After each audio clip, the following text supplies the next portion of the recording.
Hello everyone, it's Queen V Line back to you with another video. This video pertains to the unfortunate unaliving of 13-year-old Kei'Mani Latigue.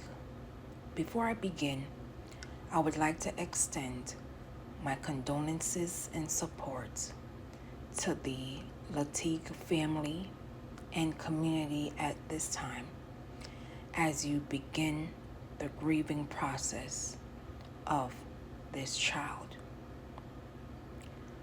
According to the Lucas County Coroner's Office, on March 25th, 2025, the autopsy results for Kei'Mani Latigue were released shortly after her body was discovered in an East Toledo house on Monday, March 24th, 2025, following a nearly week-long disappearance. According to a press release, Kei'Mani's unaliving was due to multiple wounds to the neck, in which her body was nearly decapitated, SA'd, and her hands were cut off. Her manner of unaliving has been ruled as a homicide. Kei'Mani's father, Darnell Jones, who also uses the surname Ogletree, has been charged with homicide, assault, and third-degree felony abduction in relation to Kei'Mani Latigue's unaliving. Jones was the last person to see her alive before she was reported missing last week, according to officers. Jones was accused of removing Kei'Mani from her home without her guardian's consent and giving officers inconsistent statements about his activity with his daughter. On March 25th, 2025, Columbus SWAT officers shot and injured Jones after he reportedly brandished and fired a weapon at an officer. Court records stated SWAT officers returned fire, touching Jones. Jones was hospitalized and is expected to survive his injuries, according to Columbus officers. No officers were injured. Jones is also charged with assault in connection to the shooting. One of Kei'Mani Latigue's former teacher told 13 Action News that school staff reported concerning things the young girl stated to Children's Services on multiple occasions, adding that Kei'Mani was with a different guardian at that time. We're still working to confirm who Kei'Mani's guardian was at that time. She came to school with visible injuries and told us some things that were happening in the household, the former teacher stated. In addition, parents of Kei'Mani Latigue's classmates and a school bus driver also reported concerns to Children's Services. Children's Services informed 13 Action News on Tuesday, March 25th, 2025, that none of the documents in the case are public record at this time. An agency spokesperson stated on Wednesday, March 26th, 2025, that representatives plan to discuss the case with news media on Friday, March 28th, 2025. It should also be noted that Kei'Mani Latigue was days away from celebrating her 14th birthday. Now you will watch this brief news clip and I will be back with my commentary. Breaking developments in the case of a missing 13-year-old girl. Investigators finding a body on the second floor of an abandoned house on Miami Street in Toledo today and tonight. The coroner's office confirms it is Kei'Mani Latigue. Her father, Darnell Jones, is charged with murder in connection to her death. Court records show he has an open warrant for his arrest. We have team coverage tonight as 13 Action News reporter Lily Lowndes takes us into the discovery on Miami Street. Lily. Yeah, Christian, family members of the 13-year-old Kei'Mani Latigue were heartbroken as they gathered in front of an abandoned home on the east side earlier today. That's where police say they found her body. The family of Kei'Mani Latigue is in mourning. They were distraught on Monday. This is a child. Where is she? As a search for a missing teen I want answers, and I'm not going to stop until I get them. came to an end at this abandoned house on the corner of Miami and Wilmot. This is where Toledo police say they found a body on the second floor, a body they believe to be 13-year-old Kei'Mani Latigue, the teen who has been missing for more than 1 week. Kei'Mani's mother, Tiara Caston, said it's a place her daughter never should have been. I have no idea. My daughter, there's no reason my daughter would ever be over here. My daughter go to school, go home, go to school, go home. She go play her basketball, come home. Caston lives in Cleveland. The last time she saw Kei'Mani earlier this month, they played video games and caught up.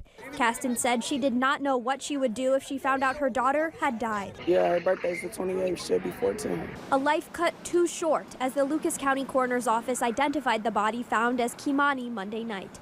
Police say the last person to see her was her father, Darnell Jones. Officers issued a warrant for his arrest for abduction.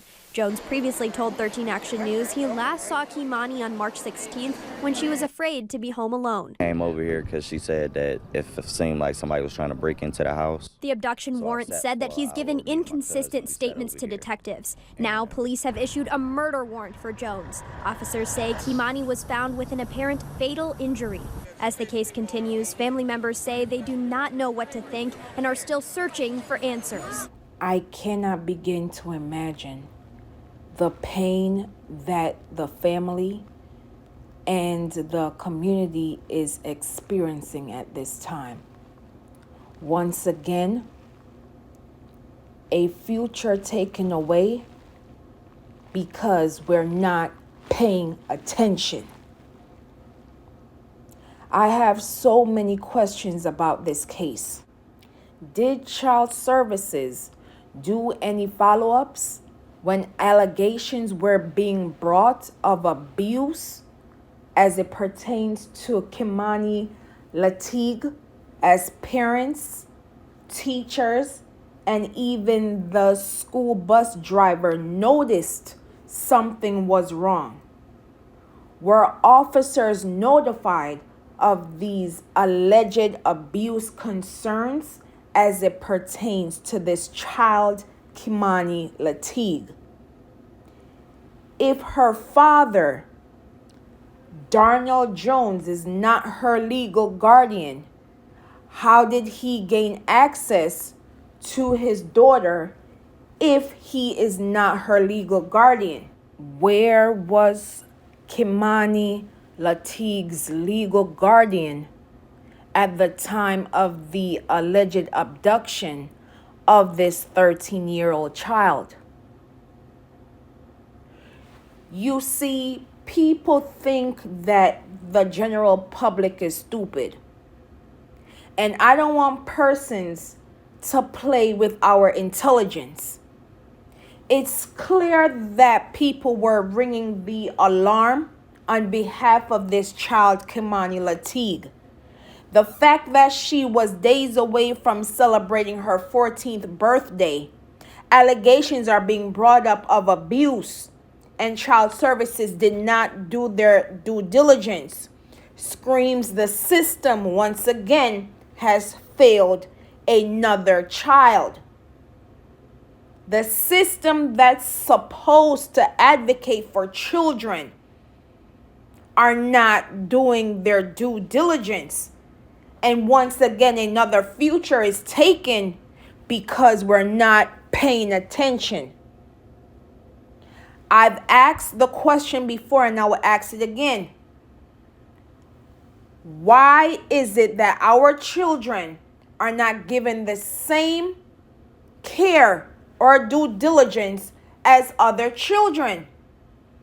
It's not fair to our children that they are paying the price because persons within the system are not doing their jobs.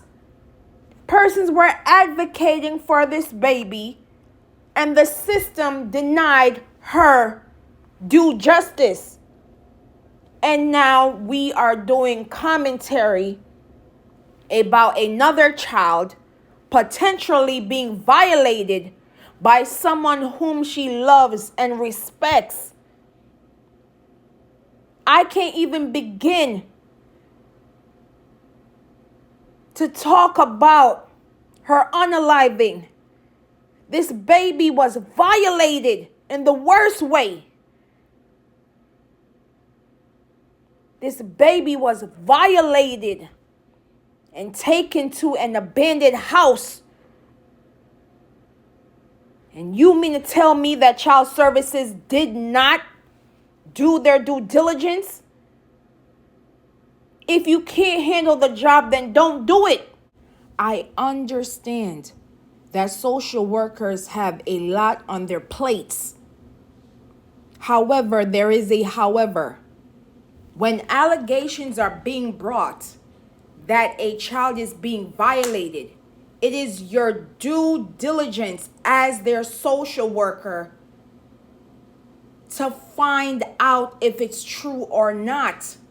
And if multiple adults are coming to you about the same child, that means there is something going on, and it is your duty to ensure that they are safe, which leads to the biases set against our children. I've said this before and I will say it again. If we change the behaviors of missing persons cases and treating it as criminal cases, you will see a difference in the response to missing persons cases. I don't care how young or mature someone is. Everyone has a routine. Everyone has somewhere to be. And if that person, let alone a child, is not where they're supposed to be, it is up to the system as well as the public to ensure that this person is found. And we must be mindful as the public to be mindful of the misinformation, disinformation, aka lying, which does affect the case. We must be mindful when sharing information because it does have an impact on an ongoing investigation. It is time for us to change our behaviors and ensuring that our loved ones are returned home safe and sound. I will leave in the comments and description below for organizations and hotlines as it pertains to missing persons, in addition to leaving organizations and hotlines as it pertains to child welfare. As always, find our people, protect Black children, say their names, known and unknown. Say her name, Kei'Mani Latigue. Justice for Kei'Mani Latigue. And as always, please be safe out here, and I will see you in the next video.